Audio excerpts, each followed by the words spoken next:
네, SKT 해킹 사건 소식 이어서 전해드리겠습니다. 오늘 SKT 대표가 국회에 출석했습니다.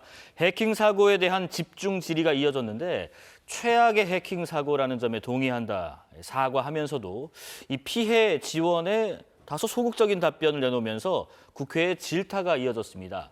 여기에 정부의 1차 조사 결과 이번 해킹 사건으로 금융사고를 우려할 만한 이 정보 유출은 없었다.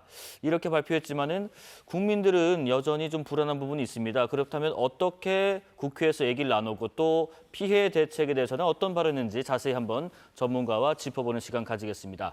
전 서울중앙지법 부장판사이자 지식재산사건 전문 변호사인 함석천 변호사입니다. 어서 오십시오. 예, 며칠 전에 좀 분석을 해주셨는데 오늘 또 도움 말씀 좀 듣겠습니다. 먼저 오늘 국회 과방위에서 SKT 해킹 발생 사건을 인지하고서 한국인터넷진흥원이라는 곳에 늑장 신고를 했다라는 지적이 일단 있었는데 이게 지금 사건을 알고 나서 이틀 후에 신고를 했다. 근데 이게 의무가 뭐 24시간 안에 신고 의무를 위반한 거다. 또 하나가 축소 신고 정황도 있다. 예, 관련해서 SKT도 일부 절차상 문제를 인정을 했지요? 네. 이 부분은 조금 더 적극적으로 SKT 측에서 해명을 해야 할 것 같습니다. 늦은 것도 맞는 것 같고 축소 신고인지 여부에 대해서는 그 유출에 대한 통지 의무가 있습니다. 이게 이제 두 군데 개인정보보호위원회 또는 키사라고 부르는데요. 인터넷진흥원, 한국인터넷진흥원 그 둘 중에 한 군데 이제 통지를 하게 돼 있는데 왜 시의적절한 그 시간 안에 해야 되냐면은 그렇게 해야 그 여러 가지 그 조치들이 이제 이루어질 수 있습니다. 그 조사는 뭐 그 후에 이루어진다 하더라도 그리고 그 개인정보보호법에 보면은 어떤 정보가 유출이 됐을 때는 그 정보 주체에 대해서는 즉시 통지하게 되어 있습니다. 이제 여러 가지 그런 의무들이 조금 위반이 됐다면 나중에 과태료 혹은 과징금을 그 금액을 정하는데 아무래도 참조하게 되겠죠. 그리고 이 부분은 그것보다도 그 국민의 마음을 조금 해소시켜주기 위해서 좀 공감 능력을 가지고 그 회사 측에서 개인정보 처리자가 되겠죠. 회사 측에서 조금 더 적극적으로 해명을 할 필요가 있지 않나 하는 생각을 가지고 있습니다. 사실 우리가 통신사 한번 정하면 잘 안 바꾸잖아요. 그러니까 신뢰에 대한 문제도 있고 또 왜 이렇게 늦게 신고를 했는지에 대한 것도 규명이 돼야 될 것 같습니다. 그러면은 다시 한번 여쭤보고 싶은 부분이 있습니다. 고객들의 어떤 정보가 유출됐는가 제일 중요한 부분인데 정부가 이제 1차 분석 결과를 발표를 어제 했는데 핵심은 금융사고 피해를 우려할 만한 정보 유출은 없다. 이거 그대로 믿어야겠죠? 현재로서는 믿어야 할 것 같습니다. 그 개인정보가 그 개인정보보호법에 보면은 2조 정의 부분에 어떻게 나와 있냐면요.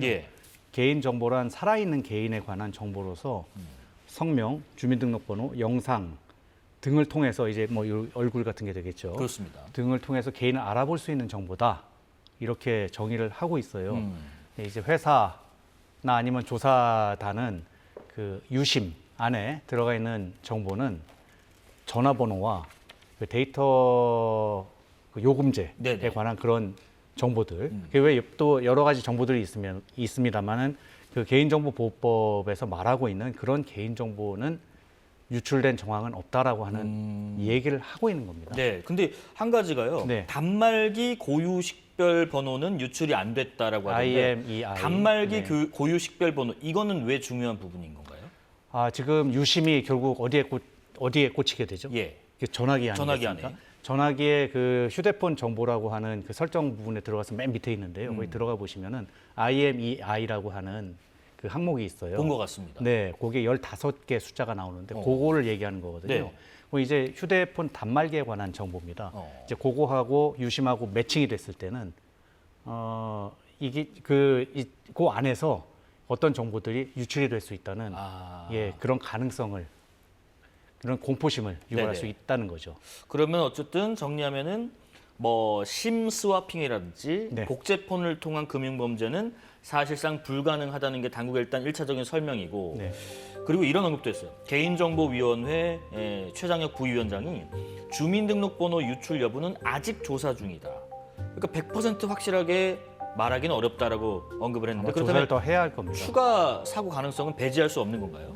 방금 그 앵커께서 말씀 주신 예. 추가 사고 가능성은 정확하게 엄밀하게는 그 지금 SKT가 운영하고 있는 서버 HSS라고 하는 그 서버 안에 담긴 그 안에는 주민등록번호가 없는 걸로 알고 있습니다. 그리고 거기에는 IMEI라고 하는 휴대폰 단말기 정보도 공식적으로는 없다고 설명을 하고 있어요. 네네.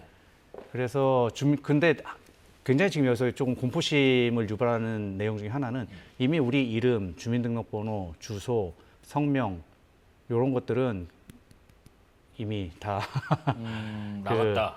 나가가지고 누군가 소지를 하고 있는 거죠. 보유를 하고 있는 정보일 수 있다는 겁니다. 그걸 제가 단언할 수는 없어요. 하지만 그런 정보인데 여기에다가 이제 인증값을 포함한 그 유심 정보와 IMI 그 방금 말씀드린 그 단말기 그 고유 정보를 합칠 경우에는 뭐 자기 마음대로 결제도 할 수 있고 분투 사고도 일어날 수 있는데 이런 공포심이 있다는 겁니다. 네네네. 그래서 지금 현재 SKT 측의 그 HSS 안에 담겨져 있는 정보만 가지고는 그게 개인 정보라고 얘기하기 곤란하겠지만 이제 다른 가능성에 대한 그런 공포심은 여전히 국민이 가지고 있는 게 아닌가 하는 생각을 퍼즐 맞추기 하듯이 하나가 모이면 뭔가 유의미한 네. 범죄로 쓰일 수 있을 만한 단초가 될 수도 있다라는 공포심이 있다는 가능성입니다. 예. 예. 변호사님께서 그 이번 사고 이후에 정보기관의 움직임을 잘 포착해야 된다라는 말씀도 강조하셨는데 네네. 이거는 어떤 취지에서 하신 말씀인가요? 왜 이런 행동을 하겠습니까? 누군가는 네. 굉장히 그 돈도 들이고 노력도 들이고 굉장히 애써가지고 굉장히 치밀하게 접근을 해야 되거든요. 이걸 막기 위해서 이제 방패를 엄청나게 세워놨는데 벽도 엄청나게 세워놓고 그렇죠. 넘고 해가지고 침입을 한 거잖아요. 그러면은 장난으로 예전에는 그런 일도 있었지만 지금은 그렇지가 않습니다. 뭔가 득을 보는 사람이 있겠죠. 있겠죠. 네. 그러면 사용을 해야 되겠죠. 고개를 듭니다. 이 러시아 같은 경우에는 예. 러시아 해커들 같은 경우에는 아예 그 자기들이 그걸 다 빼냈다.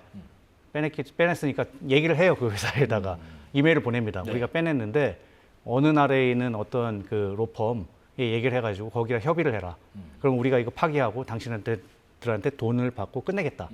이렇게까지 하거든요. 네. 고개를 들거든요. 그래서 정보기관에서도 지금 우리가 지금 겪고 있는 이런 상황은 점점 이제 우리가 사회가 선진화가 돼가고 기술이 발전하면서 나타나서 예측할 수 없는 그런 문제들이기 때문에 이제 그런 고개를 드는 그런 행태가 있다면 정보기관에서 빨리 캐치를 해가지고 어쨌든 선조치를 취할 필요가 있다는 그런 취지의 말씀입니다. 자, 지금 그 SKT 유심 교체 한창 또 진행 중이고 또 어려움 겪으신 분들 계속 있으신 것 같아요.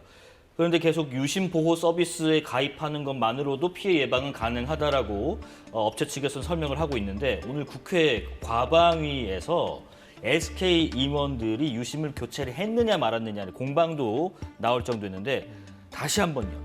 이 서비스 가입하면 안심해도 되는 건가요?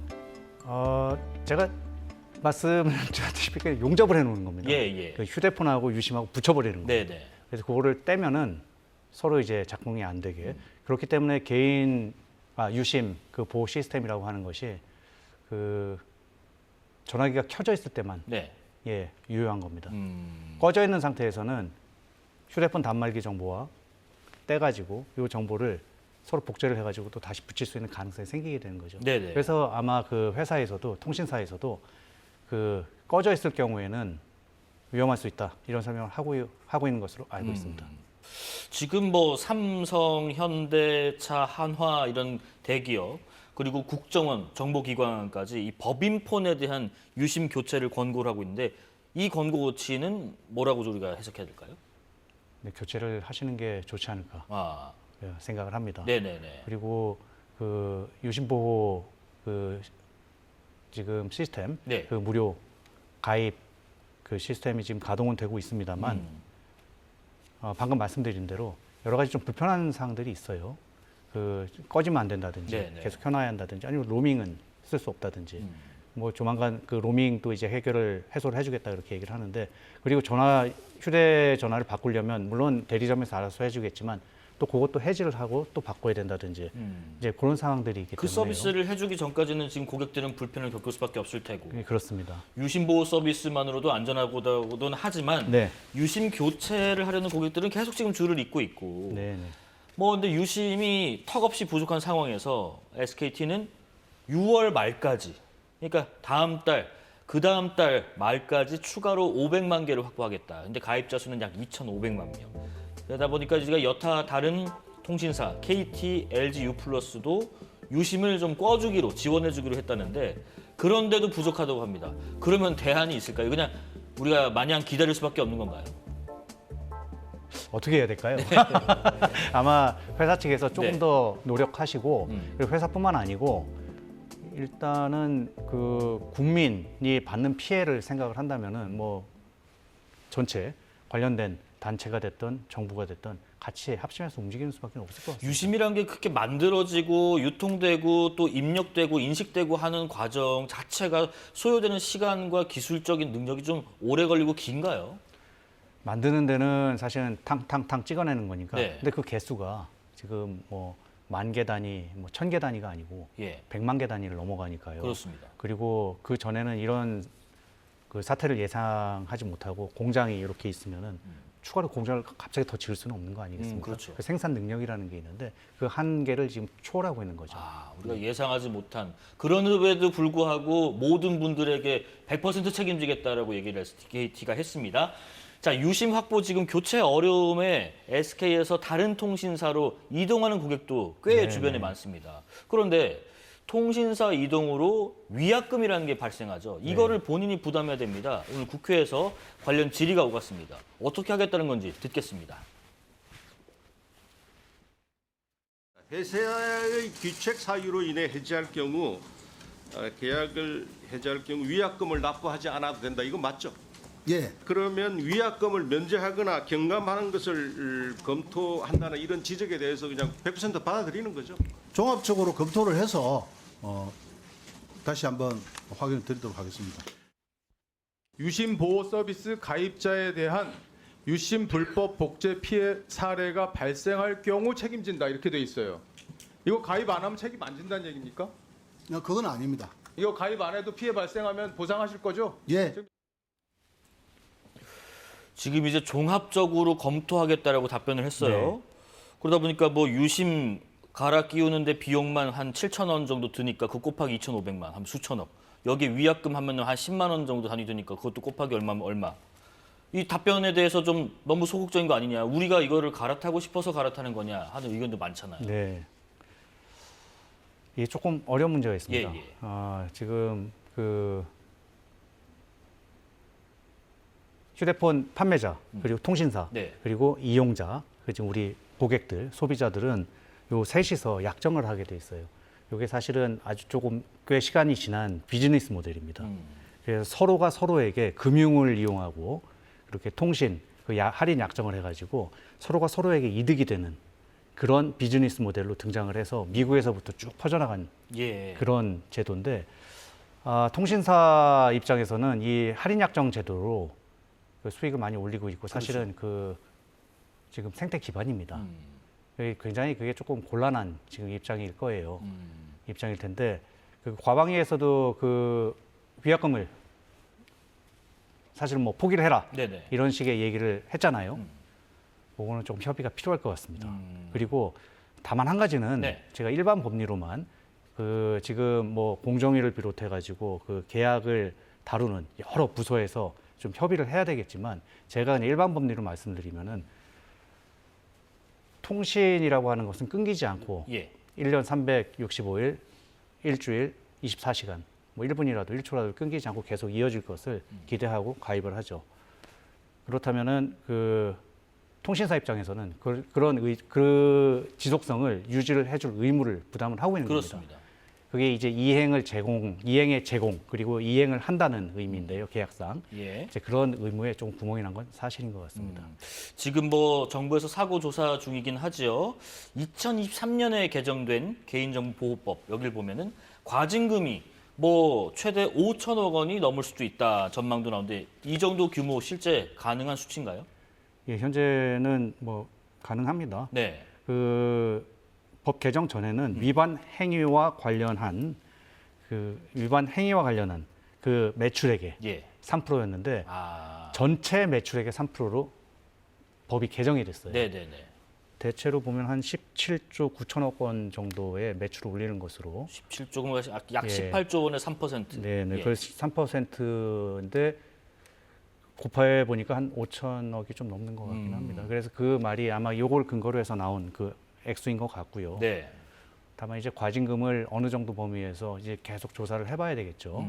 이제 그러면은 그 퍼센테이지나 이런 걸 내 가지고 과징금의 범위는 결정이 될 것 같습니다. 예. 그리고 지금 뭐 개별로 소송을 하는 분도 계시지만 집단 소송 움직임도 있습니다. 50만 원의 위자료 청구하는 지급 명령 신청서도 제출됐는데 손해배상이 실제 가능할지 혹시 우리 판례나 다른 나라의 사례가 있을지도 궁금하네요. 우리 법원은 좀 소극적이었어요. 소극적이에요. 소극적이었습니다. 그러다가 이제 2015년에 법이 개정이 됩니다. 손해배상 책임. 2025년, 2023년 계속 개정은 됐었는데요. 정보 주체는 개인정보 처리자가 이 법을 위반한 행위로 손해를 입으면 개인정보 처리자에게 손해배상을 청구할 수 있다. 이 경우 그 개인정보 처리자는 고의 또는 과실이 없음을 입증하지 아니하면 책임을 면할 수 없다. 입증 책임을 전환을 시켜놨습니다. 예, 예. 그 전에는 내가 왜 손해를 입었는지, 어떤 손해를 입었는지 그 가입자가 손해 입은 사람이, 입은 피해 본 사람이 정부 주체가 네네. 예, 그거를 증명을 했어야 되는데 뭐 이제 좀 바꿔놨어요. 음. 그리고 그런 가능성, 그리고 또 한 가지는 5배 배상을 네. 명할 수 있도록 해놨습니다. 다만 그때는 이제 고의 또는 중대한 과실이 있었을 경우에. 근데 이 고의 또는 중대한 과실이 없음을 또 통신사 쪽에서는 또 증명을 해야 됩니다. 예, 예. 지금 요걸 조금 그 통신사 쪽에서는 조금 무겁게 받아들일 필요가 있는데요.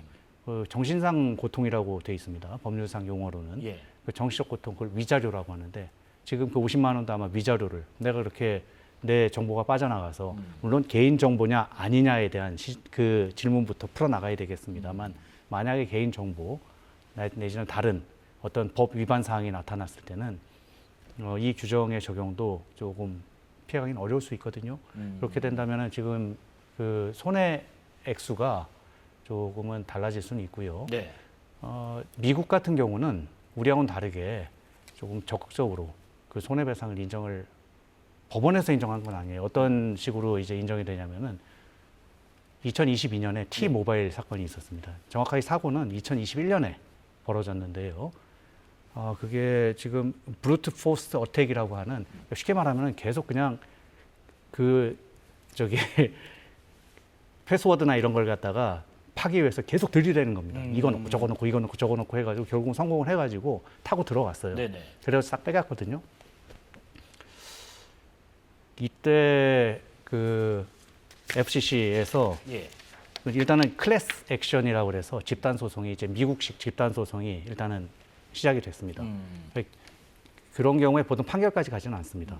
화해를 하게 되는데 어떤 기금을 조성해 가지고 기부를 하고 그러니까 저 피해를 위해서 그리고 후속 조치를 위해서 얼마를 저장을 하고 이제 이런 식으로 그 처리가 됐는데 그 당시에 7,600만 명 정도의 그 풀네임 주소 그리고 생년월일 소셜 시큐리티 넘버 우리나라 뭐 주민등록번호 같은 그 드라이버스 라이센스 넘버 이런 것들이 다 빠져나갔다고 했거든요. 예. 거기에 대해서 3억 5천만 달러 한 1,450원으로 계산해 보니까 5천억이 넘는 그 돈을 정도로. 배상액으로 일단은 예, 예. 기금 조성을 하겠다. 사례가 있었다. 예, 화해를 하고 예. 다음에 1억 5천만 달러 한 2,100억 정도 되는 돈을 이제 후속 그 정보 보호 네. 조치를 위해서 쓰겠다라고 해서 지금 거의 집행이 이루어진 걸로 알고 있습니다. 한 가지 짧게 여쭤볼게요. 저도 이번에 유심 보호 서비스라는 게 가입을 내가 안 했었는지 해야 되는지 처음 알았거든요. 네, 애초에 그 통신사에서 네. 좀 책임을 좀 많이 지는 상황으로 일괄적으로 이걸 가입해서 뭐 출고한다든지 뭐 좀 법에 미흡한 부분이랄지 네. 이런 부분 좀 보완해야 될 점이 있을까요? 전체적으로는 시스템이요. 예. 현재 그 개인정보가 뭔지 아주 세분을 해놓고 그리고 여기 저기 다 이제 흩뿌려지게 만들어놨어요. 근데 여기 뚫고 저기 뚫고 자꾸 뚫고 들어오고 네. 모으다 보니까 이런 일이 발생을 하는 거거든요. 그래서 유심이라고 하는 것 때문에 그거 하나만 가지고 개인정보가 완전히 뚫려가지고 우리가 지금 이렇게 고심한다라고 보시면 좀 곤란하긴 합니다. 다른 아까 말씀드린 대로 다른 데 가지. 저장이 돼 있는 그런 것들이 합쳐졌을 때 문제가 생기는 건데 네. 지금 이 일을 계기로 해서 저는 좀 두 가지 제안을 드리고 네. 싶습니다. 이런 일이 발생하지 않도록 유심 체제에 대한 좀 근본적인 시스템 전환에 관한 고민을 좀 한번 해보면 어떨까? 예. 기술적으로. 네. 그리고 두 번째로는 이제 좀 사회 보장 차원인데 그 통신사들이 계속 이런 일이 지금 우리나라뿐만 아니고 계속 벌어지고 있는데 그 액수가 엄청나고 통신사들은 지금 굉장히 그 임원들은 잠도 못 잘 정도로 고민이 많을 수 있어요. 네네. 그렇다면 기금을 조성하거나 보험 체제를 만들어 가지고 이제 앞으로 이런 일이 벌어지면은 좀 거기에 기댈 수 있도록 알겠습니다. 좀 그런 제도를 만들면 어떨까 하는 네. 그걸 좀 제안을 드리고 싶습니다. 예, 자 지금까지 전 서울중앙지법 부장판사이자 지식재산사건 전문 변호사 함석천 변호사 말씀 나눴습니다. 고맙습니다. 감사합니다. 유심 물량 부족 등의 이유로 SKT의 유심 교체 비율이 2,500만 명 대상자 중에서 3%대에 그치고 있습니다. 그런데 SKT에서는 SK그룹 최태원 회장도 유심 교체를 하지 않고 보호 서비스에 가입했다고 답했습니다. 회장도 교체 안 했는데 일반 가입자들이 왜 교체하냐고 반문하는 건가요?